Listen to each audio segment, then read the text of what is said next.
तो भोरी सखी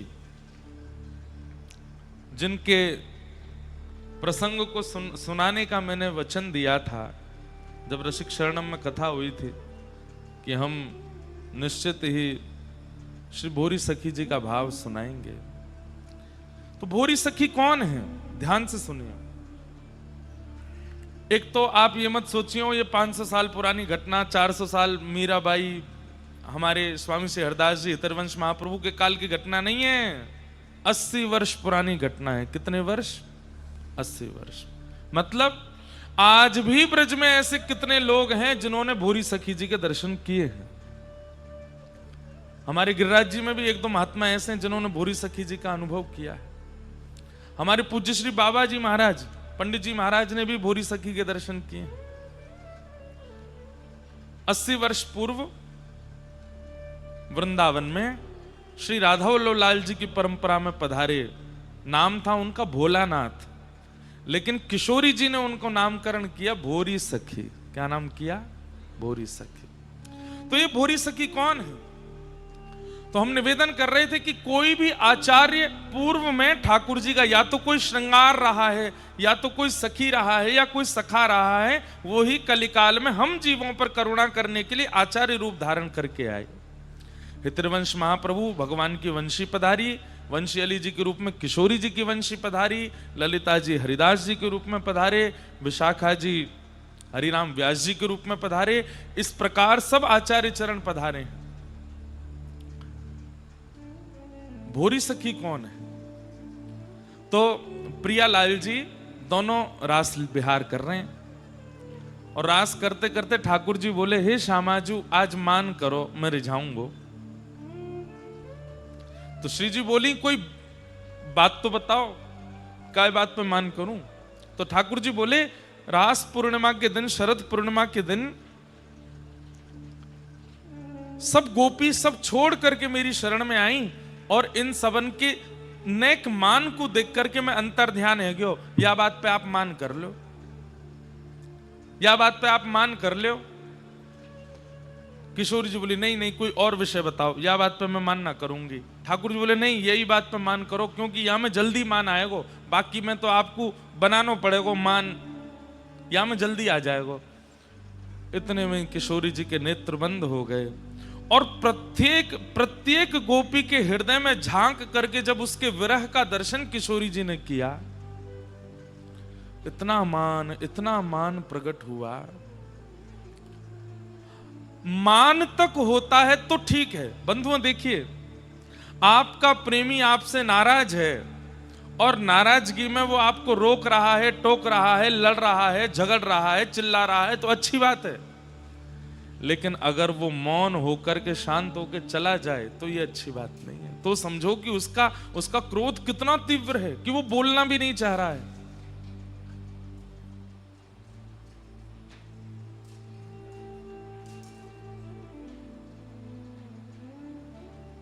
को ठीक है?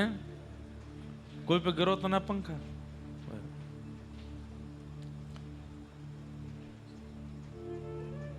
क्या बता रहा था मैं? मान।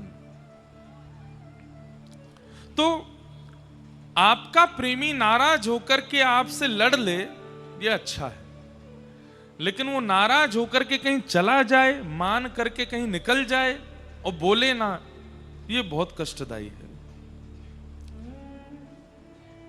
ठाकुर जी मनी मन सोच रहे हैं, हे श्री जी को मान आ रो, मान आ रो, मान आ रो, श्यामाजू, लाडली जू, हे किशोरी जू, हे प्यारी जू, बस बस बस इतना मानी ठीक है, इतना मान। लेकिन किशोरी जी तो प्रत्येक गोपी के हृदय को और उनकी जब स्थिति को, उनके रुदन को जब देखती हैं, जब वही गोपियां वन में विचरण करती हुई वृक्ष लता पत्र गुल्म पशु पक्षियों से चर्चा करने लगती हैं, तुमने हमारे श्याम सुंदर को देखा।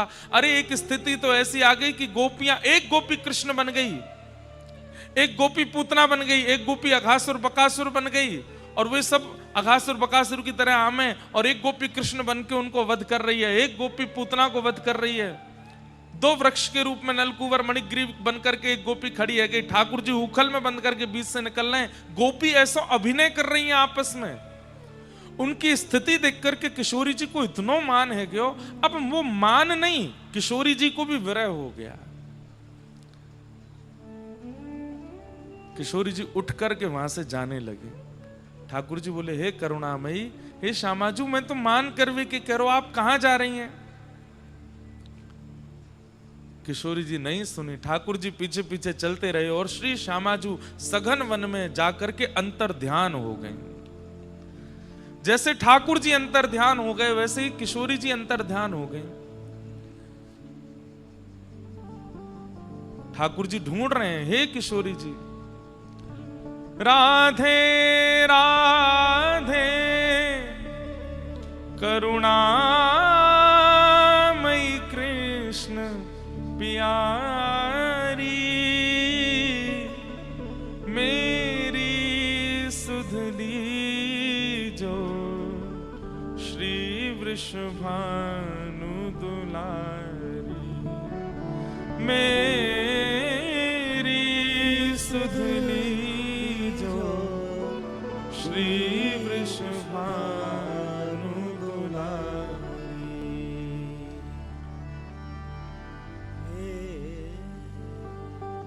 मनोहारिणी रासेश्वरी रस रूपा, हे मनोहारिणी रासेश्वरी रस रूपा, ब्रज विलासिनी ब्रज वासिनी ब्रज की भूपा, ब्रज विलासिनी ब्रज वासिनी ब्रज की ललितादिक सहचरी सर्वज्ञ स्वरूपा, ललितादिक सहचरी सर्वज्ञ स्वरूपा, मेरी सुधली जो श्री वृषभानु दुलारी, मेरी सुधली जो श्री वृषभानु दुलारी।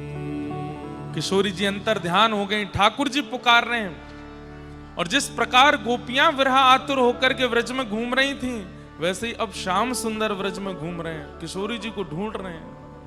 अरे जैसे गोपियां वृक्षवल्लरियों से पूछ रही हैं कि तुमने श्याम सुंदर को देखा, अब यहां ठाकुर जी पूछ रहे हैं, मेरी श्यामाजू को देखो, मेरी लाडली जी को देखो, मेरी किशोरी जी कहां को चली गई, वो मिल का क्यों ना रही है, कहां गई? और जब भ्रमण करते करते करते करते करते करते जब ठाकुर जी हार गए और एक सघन वन में जाकर के जब श्री कृष्ण के हृदय की वह पीड़ा नेत्रों से अश्रु बनकर के बहने लगी, वह अश्रुबिंद जैसे ही पृथ्वी पर गिरे हैं, पूरी पृथ्वी उष्ण हो गई है।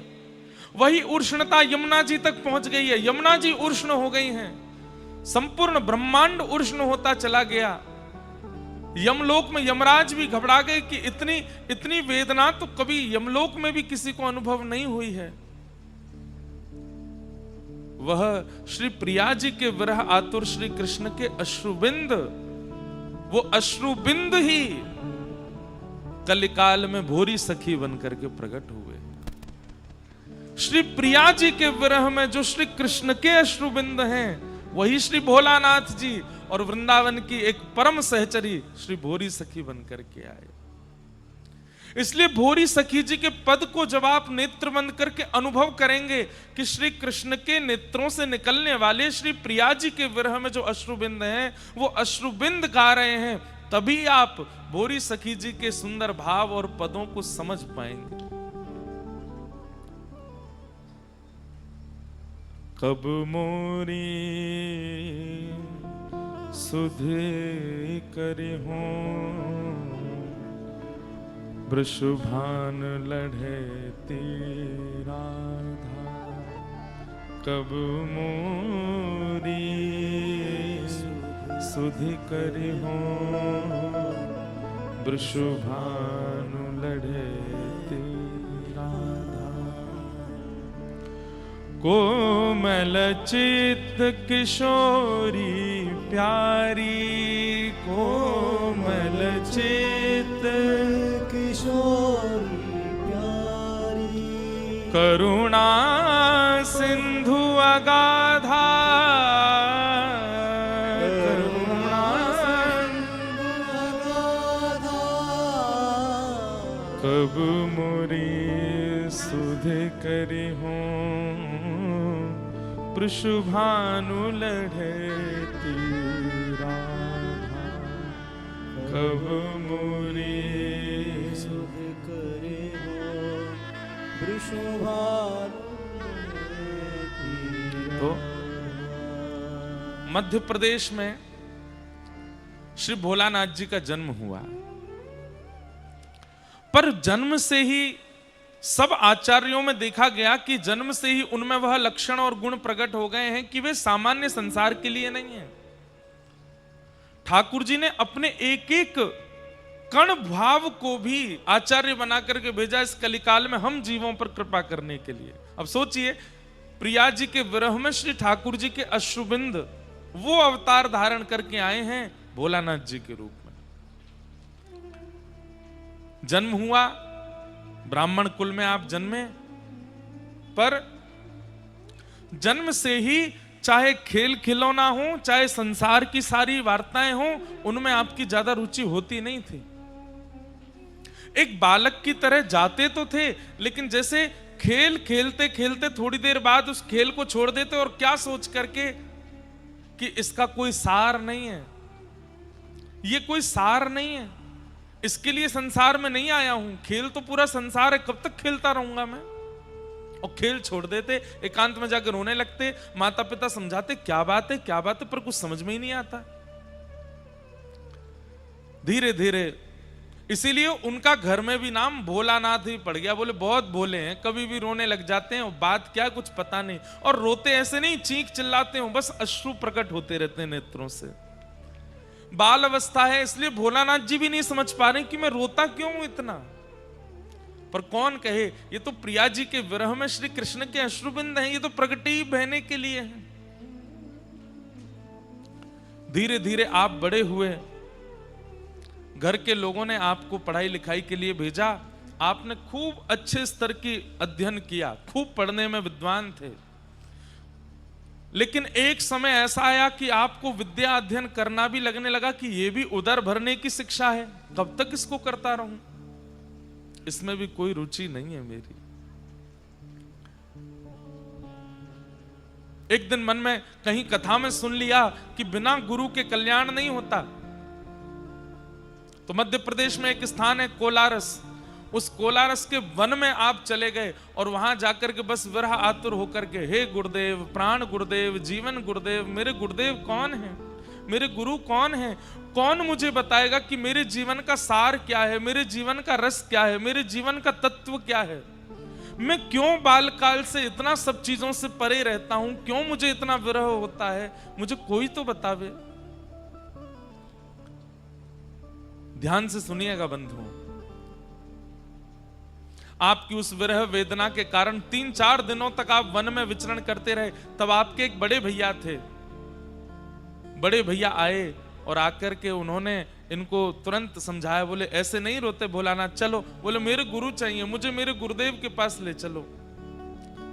तब वहीं मध्य प्रदेश में कोई राधा वल्लभी परंपरा का स्थान, और वहां एक आचार्य विराजमान थे। आप उनके पास उन्हें ले गए और कहा, ये हैं तुम्हारे गुरुदेव, इनसे दीक्षा ग्रहण करो।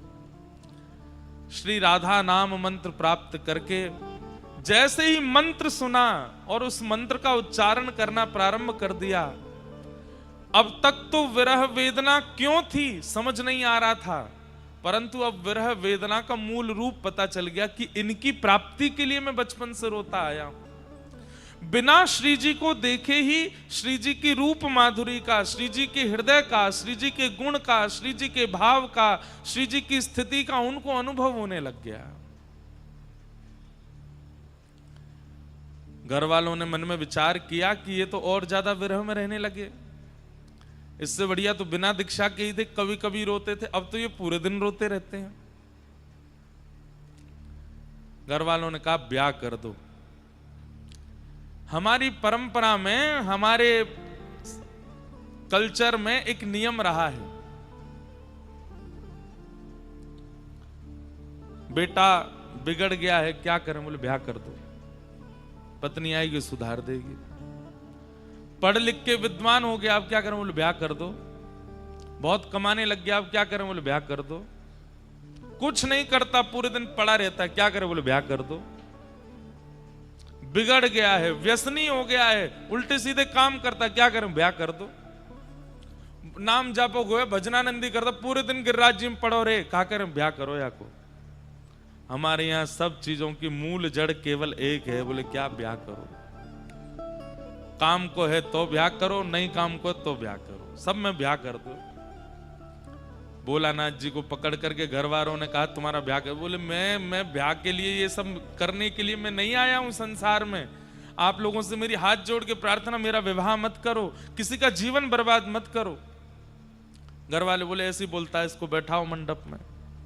और श्री भोलानाथ जी का ब्याह कर दिया। ब्याह हो गया। ब्याह के बाद आपने अपने माता पिता और बड़े भैया से कहा कि मैं और अध्ययन करना चाहता हूं, तब आपने लॉ की, वकालत की, और वकालत करके आप वकील बन गए। पत्नी थी घर में, तो घर वालों ने कहा कि भाई अब रोना धोना नहीं, इसका पहले तो था कि ब्याह कर दो, और जब ब्याह हो गया तो अगले दिन ही माता पिता आज्ञा कर रहे हैं, बेटा अब रोने से काम नहीं चलेगा। तो कौन संभालेगा बेटी को? ये तुमने इसका ब्याह किया है, पानी ग्रहण किया है, इसका घर कौन चलाएगा? बोले हम तो मना ही कर रहे थे, ब्याह मत करो हमारा। बोले अब तो हो गया, अब क्या करोगे? बोले अब क्या करें? बोले अब इसकी मांगें पूरी करनी पड़ेंगी, अपना परिवार बसा, उसके लिए तुम्हें कुछ करना पड़ेगा। तब भोलानाथ जी बोले तो फिर कुछ करना पड़ेगा तो और पढ़ाओ हमको। बोले क्या पढ़ना? बोले वकालत पढ़ा दो। तो लॉ की उन्होंने, वकालत की, वकील बन गए। वकील बनने के बाद में आप जाते थे न्यायाधीश के सामने बैठ करके और वकालत करते थे। लेकिन जिसका चित्त ठाकुर जी ने हरण कर लिया हो, वो बेचारा कैसे न्याय कर सकता है? हम कोई न्याय करने वाले बुरा नहीं मान जाना। कोई अगर यहाँ वकील बैठे हों, उस पेशे के हों, हमने भी लॉ करी, 3 साल करके छोड़ दी, हो नहीं पाई। तो वकालत करने वाले लोग जो हैं, उनको थोड़ा कभी कभी पक्ष लेना पड़ता है अपने व्यक्ति का, वो गलत हो तो भी लेना पड़ता है। वकील क्या कहते हैं? बोले देखो हमें सब सत्यता बता दो, तुमने क्या क्या किया, तुमको बचाने की जिम्मेवारी हमारी। वो सब सत्य जानते हुए भी वहां जाके उनको झूठ तो बोलना पड़ता है। पर बंधुओं एक बात है कि ठाकुर जी जाकू स्वीकार कर लेना, जहां किशोरी जी के लिए हमारे ध्रुवदास जी कहते हैं, सहज स्वभाव पर्यो नवल किशोरी जी को, मृदुता दयालुता कृपालुता की राशि है, ने कहूं ना रिस कवि होते हूं ना भूले सकी, रहत प्रसन्न सदा ही मन हास्य। ऐसी हमारी किशोरी जी, ऐसी सुकुमारी प्यारी, लाल जी के प्राण प्यारी, ऐसी हमारी किशोरी जी। तो उनका नाम जपने वालों में झूठ कैसे आ सकता है? छल कैसे आ सकता है? कपट कैसे आ सकता है? भाई टोंटी में से जैसा पानी आपने पात्र में लिया है, पीने पर वो पानी वैसा ही तो अनुभव होगा। अब वो बात अलग है कि टोंटी से पानी आपने निकाल करके फ्रिज में रख दिया या चूल्हे पर रख दिया, तो वो गर्म ठंडा हो सकता है। कई लोग श्री प्रिया जी का नाम आश्रय तो लेते हैं, लेकिन सीधा सीधा आश्रय अगर लेंगे तो सहजता, सरलता, कृपालुता, दयालुता, और जैसी प्रिया जी हैं वैसे होते चले जाओगे। लेकिन आपने अन्य अन्य साधनों को साथ में रख रखा है। चूल्हा रूपी विषय भी है और फ्रिज रूपी भोग भी है। अब उनके आश्रय से राधा नाम लोगे तो फिर तो शीतल और तप्त होकर के आएगा, और उससे फिर वो जो विकार है वो उत्पन्न होंगे। हमारी बात समझ रहे हैं कि नहीं समझ रहे हैं?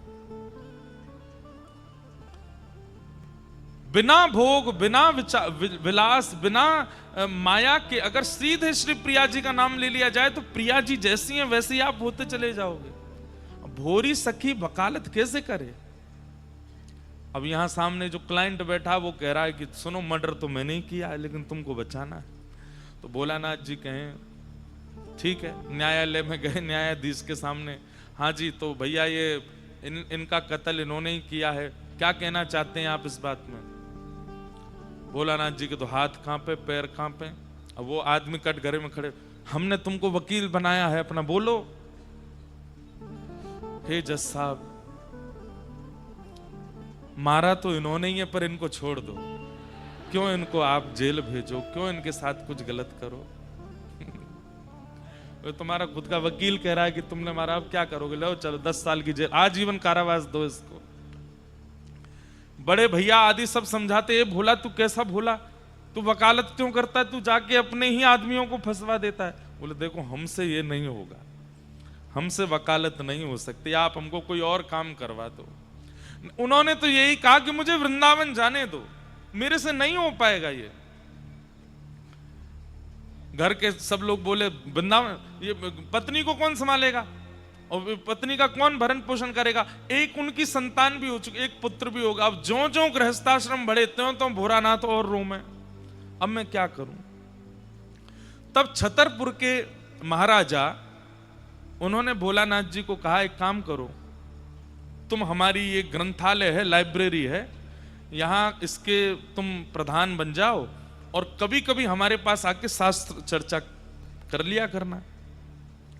तो बोले ठीक है, ये अच्छा है। तो छतरपुर के महाराजा के ग्रंथालय में, लाइब्रेरी में ये बैठते थे और वहां बैठे बैठे श्री प्रिया जी को याद करते, वृंदावन को याद करते, और जब अवसर मिलता तो महाराजा के पास बैठ के शास्त्र चर्चा करते। पर वो शास्त्र चर्चा कब कब में प्रेम चर्चा में परिवर्तित हो जाती, इनको पता ही नहीं चलता।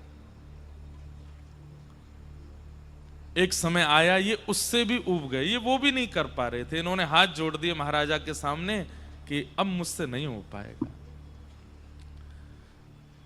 तब इनके मन में आया, मैं किससे कहूं, किससे प्रार्थना करूं कि ये मेरे वश का नहीं है।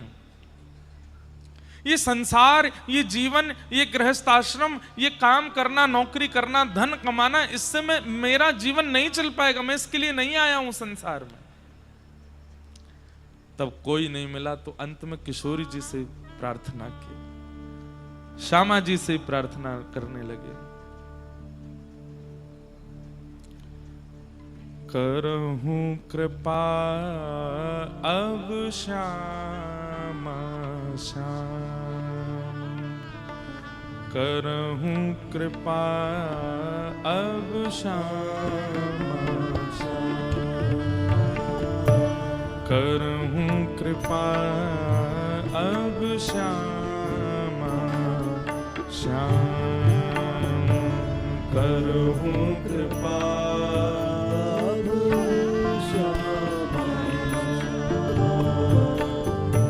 करुणा सिंधु लाडले प्यारे, करुणा सिंधु लाडले प्यारे, करुणा सिंधु लाडले प्यारे, करुणा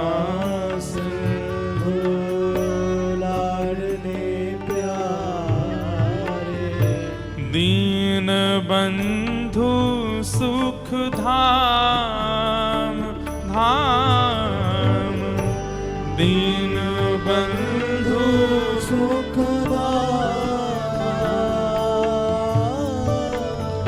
दीन बंधु सुख धाम, दीन बंधु सुख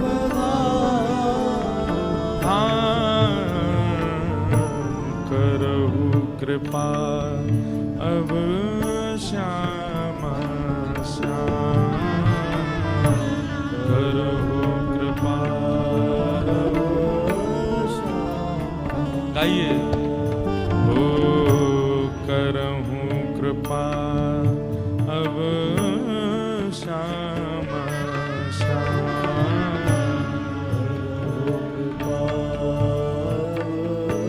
श्यामा श्याम। हरण अधम प्रतिपालक आरत अधम पालक आरत हरण अधम प्रतिपालक आरत हरण अधम प्रतिपालक कृपा मूर्ति अभिराम कृपा मूर्ति अभिराम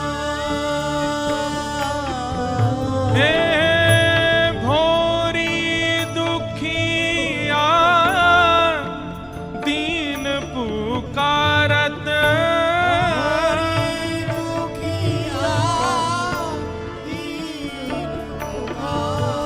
हे भोरी दुखिया दीन पुकारत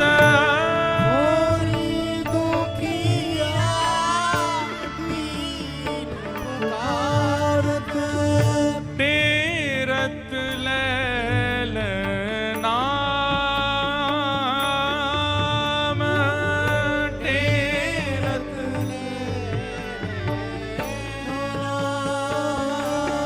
हे टेरत लैल नाम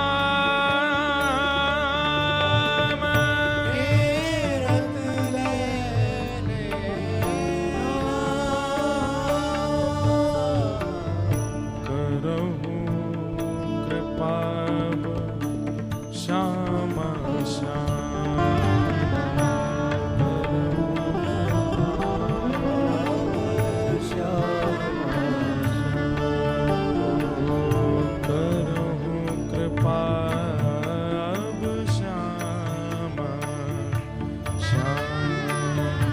करहु कृपा अब श्याम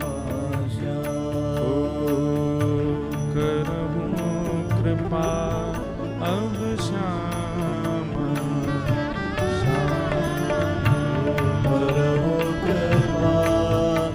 अब श्याम एक तरफ परिवार को देखते हैं, एक तरफ वृंदावन का स्मरण करते हैं और हर दिन इस भाव से व्याकुल रहते हैं कि आज का दिन भी निकल गया और मैं वृंदावन नहीं पहुंच पाया।